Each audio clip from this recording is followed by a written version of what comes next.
anak laki-laki milik ibunya sampai akhir hayatnya.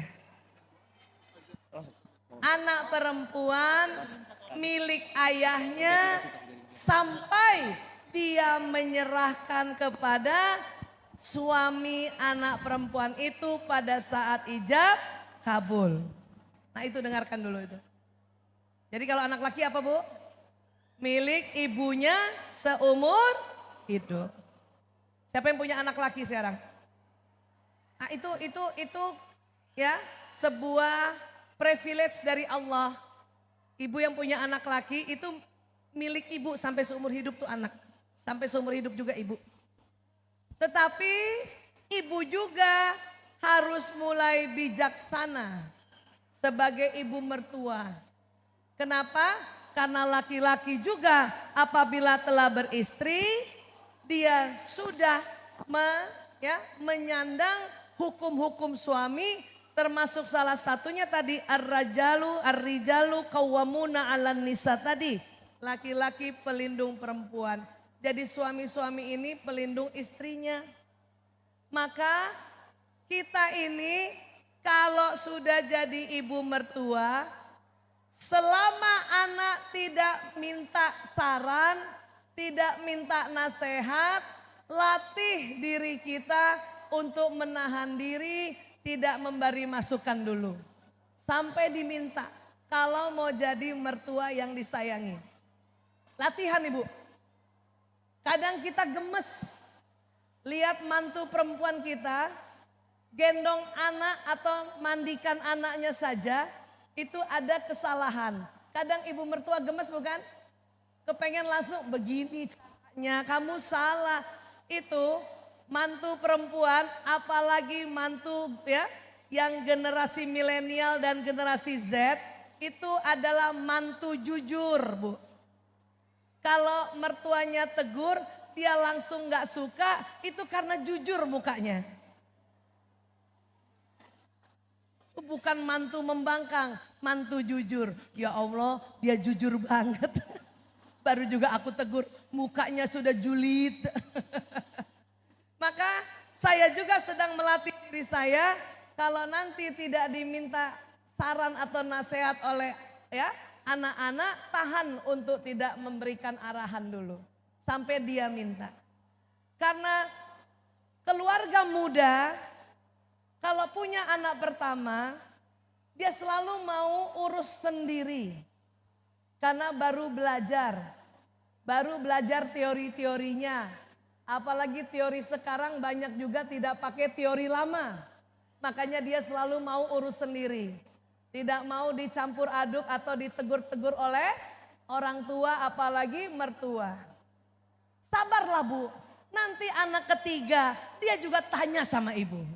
Karena anak ketiga biasanya sudah mulai dia gak sanggup ngurus 1, 2, 3. Maka tolong dong Bu, ini harus diapain, tolong dong Bu, ini harus, itu rata-rata kayak gitu. Maka bersabar saja, bersabar saja. Nah sekarang buat mantu. Siapa nih, mantu perempuan atau mantu laki? Kalau tadi yang bertanya mantu perempuan, ingat tadi anak laki-laki milik ibunya seumur hidup. Maka tolong tidak cemburu dengan ibu mertua. Kalau anak kita mantu perempuan, gak usah cemburu, gak usah cemburu. Karena suatu ketika nanti kita punya anak laki, derajat kita seperti itu jadinya. Ya. Seperti itu jadinya. Jadi gak usah cemburu. Tenang saja. Makanya yang punya anak laki belum menikah, dari sekarang nasihati dia bahwa kamu nak, anak laki-laki seumur hidup milik aku. Kasih tahu mereka. Sehingga pada saat nanti dia punya istri, anak laki-laki mengerti, yang jadi suami mengerti.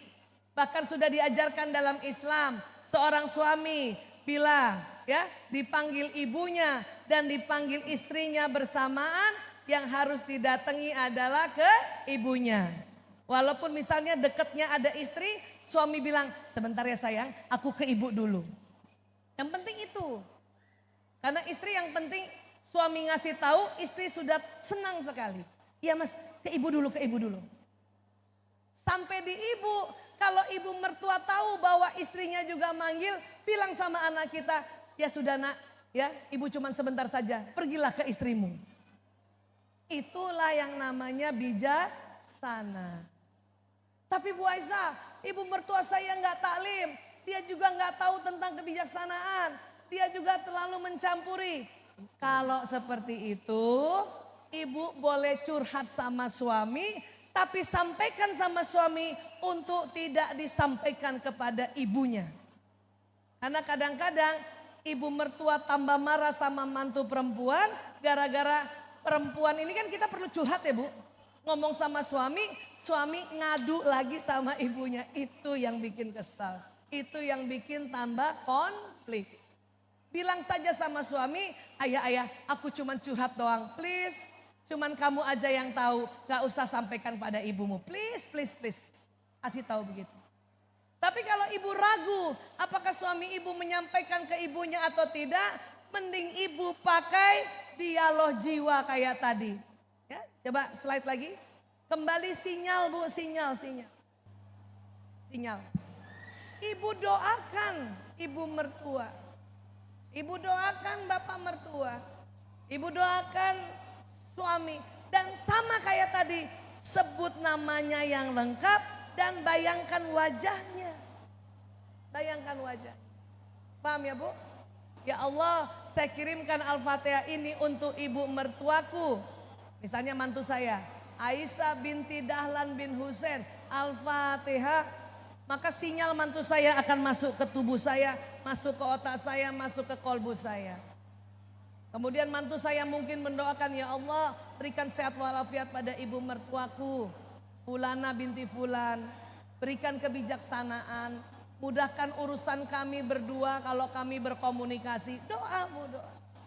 Karena banyak yang meremehkan doa. Ngapain sih Bu Aisyah dikit-dikit doa, dikit-dikit doa. Jangan salah, doa itu power, sinyalnya kencang. Ya. Kalau kenapa laki-laki milik ibunya sampai seumur hidup, itu sekarang sudah ada pembahasannya. Hanya mohon maaf mungkin saya tidak sempat membahas di sini karena itu butuh 2 jam lagi untuk dibahas. Tapi sekali lagi, anak laki-laki milik ibunya seumur hidupnya, maka yang jadi ibu mertua please bijaksana, yang jadi istrinya please juga bijaksana. Anak perempuan milik ayahnya sampai ayahnya menyerahkan pada saat ijab kabul. Enak dong Bu kalau yang punya anak laki, kita yang anak perempuan, ibu jangan khawatir. Kata Nabi, seberapapun anak perempuan ibu, sebelum dia menikah, ibu sudah jadi ahli surga. Siapa yang punya anak perempuan semua? Ada? Ibu sudah jadi ahli surga. Karena ngurus anak perempuan itu luar biasa menjaganya. Ya, walau alam bisawab, inilah yang saya bisa sampaikan. Ya.